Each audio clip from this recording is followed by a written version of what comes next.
There is a game show that is on TV and has been playing almost as long as some of the oldest soap operas, like As the World Turns and General Hospital. Those have been on almost as old as I am, maybe even older. And this game show has been on for 47 years, and it's still on today. And the format of this show involves selecting members of the studio audience to come forward, and these people are called traders. Okay? They're the ones who are hoping to make a deal with the host. Now, in most cases, the trader will be offering something of value, and then they are given a choice as to whether to keep what they have been given or to trade it for what's behind the curtain. Okay? So the program's defining game mechanism is that the other item that is hidden from the trader is hidden until that choice is made.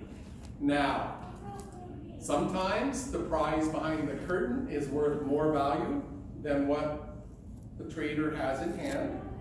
And other times, the prize has less or no value to the trader, and that prize is called the zonk. Okay? And I'm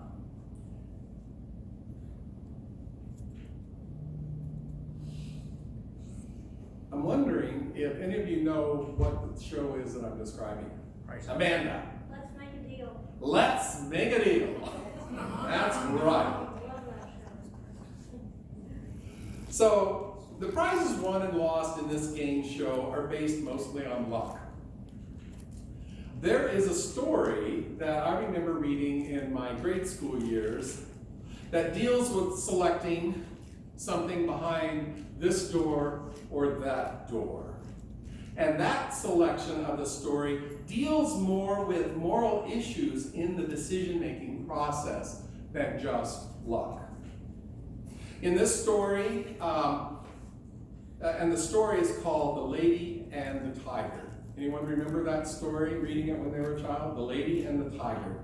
In short, the story is about a princess and a commoner who fall in love. Now the king, the princess's dad, really disapproves of this relationship.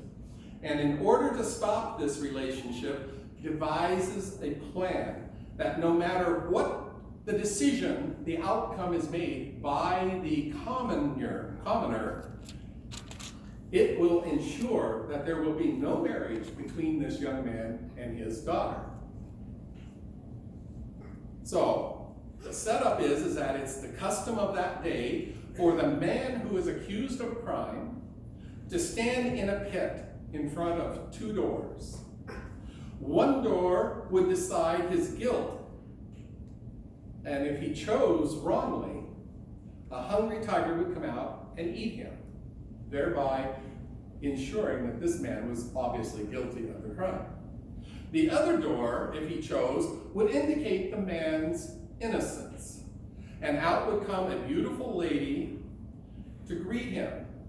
Now, the prize was you had to marry that beautiful lady. Okay? So now this young man, this commoner who has fallen in love with the princess, is now accused by the king of a horrible crime of a commoner daring to fall in love with royalty. So he is standing in this pit of decision and has to decide between this door and that door. Now, as the story goes, the princess had already done her homework, and she knows which door holds the tiger and which door holds the beautiful young lady. But her decision is, how does she sacrifice her beloved's life? Does she point her lover to the door with the tiger, where he would die quickly, and in death, when she dies, they would then once again be able to meet up and live happily in the ever afterlife? Or would she allow her lover to live a prolonged agony, not just for him, but for her as well, by letting him choose the door that had the beautiful young lady, because he would have to marry her, thereby causing anguish both to herself and to her lover, because they were not going to be allowed to be together. So he's standing there, and he knows that she knows the right answer. He looks at her. Nobody else sees what's going on because they're all focused on him in the pit and wanting to know which door he's going to open up. And he looks for her signal, and she points to a door. And he boldly walks to that door to open it up. The story ends by asking us, the reader, which do you think came out to greet the young man? The tiger or the lady? Don't you just hate stories like that? It's an unsatisfying conclusion to a very gripping story. But do we not face unresolved endings within our own lives?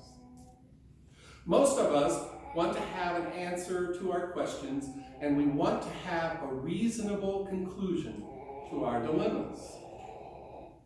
But life generally doesn't provide all of the answers, and we never truly have all of the evidence that we need to make the wisest choice. This morning's words from the Apostle Paul describes this very well. Wisdom. Wisdom is defined in the dictionary as the soundness of an action or decision with regard to application of experience, knowledge, and good judgment. While looking up this definition, I came across an interesting question listed below that. What is spiritual wisdom? And I thought, oh, this is a sermon. Maybe the word spiritual wisdom might be worth exploring. So the answer that it gave was this: the study of knowledge that is not factual, but has value in being wise. Well, of course, you determine what is wise or not. That's the definition. The study of knowledge that is not factual, but has the value of being wise. Of course, you determine what is wise and what is not wise. Still doesn't give a very good satisfaction, does it? Well, that's, it's like the ending sentence in the story of the lady and the tiger. You are ending the story. Your ending of that story depends on your experience and sensibilities. Paul gives us three approaches in his letter to the Corinthians about spiritual wisdom. He, of course, is talking about the wisdom in following Christ. If we look at how Paul presents these three options, it looks much like the game show Let's Make a Deal. We would see that behind door number 1, Paul talks about the way that the Jewish leaders approached wisdom, saying, constantly demanding to see miraculous signs of Jesus. And Paul says the results are the Jews stumble over Jesus. Door number 2, Paul says, are the non-Jews, the Greeks, those people who believe in multiple gods. Of these, Paul says, constantly cling to the world's wisdom, resulting in Paul's eyes as seeing Jesus as foolishness. And Paul is saying the foolishness is in the teachings of Jesus and the interpretation and meaning by Christians of Jesus' sacrifice on the cross. And then Paul states a third alternative, door number 3. This door represents the crucified Christ. The prize behind door number 3 is the message of the cross.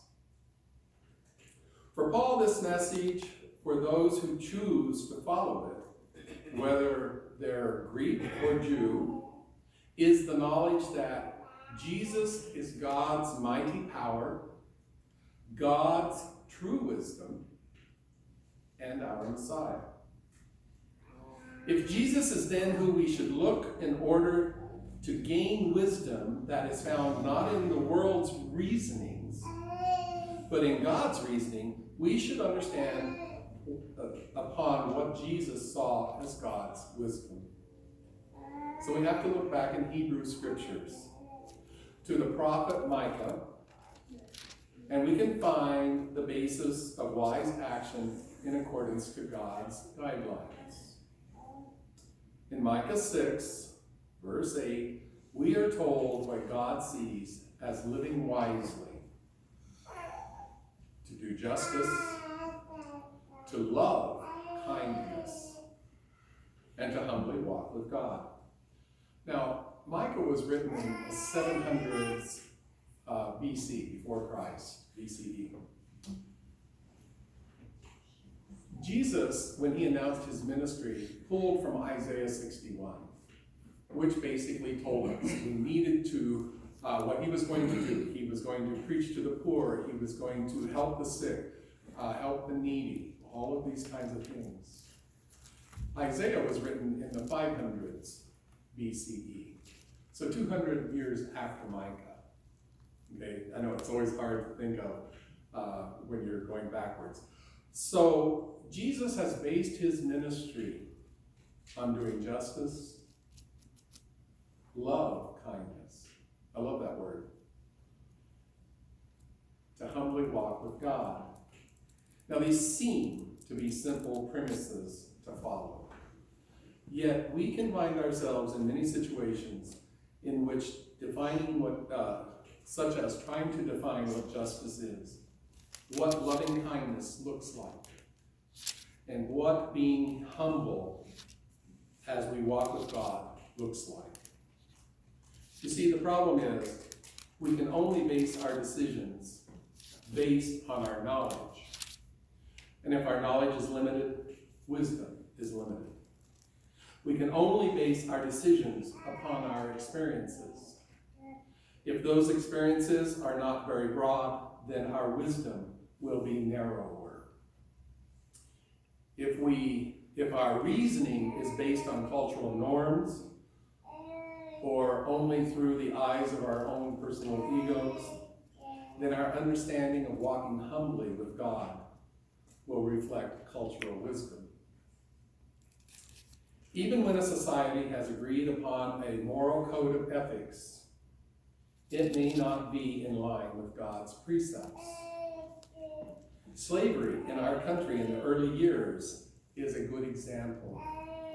How do we explain God's desire for doing justice, love kindness, and walk humbly with God as being supportive of slavery? You see the dilemma. The patriarchal view of the lack of value for women we are still struggling with today. That is another example of challenging us to understand God's wisdom. Wisdom, I believe, is relative and ever-changing. It's never stagnant. And our best guidelines to grow in wisdom is to continue to look toward Christ, both in his actions, in his message, and in his sacrifice. We too often find ourselves with the open-ended conclusions of The Lady and the Tiger. But I think a wise course of action is to constantly seek God in humility, which is through the eyes of not just our own personal experiences, but also through the experience of those who have gone before us.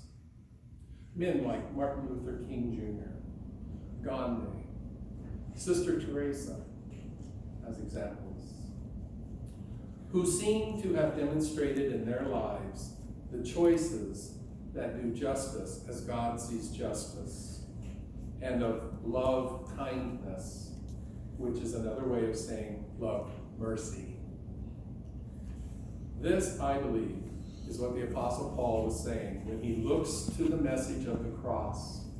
The story of the cross is a story that is still being told and acted out.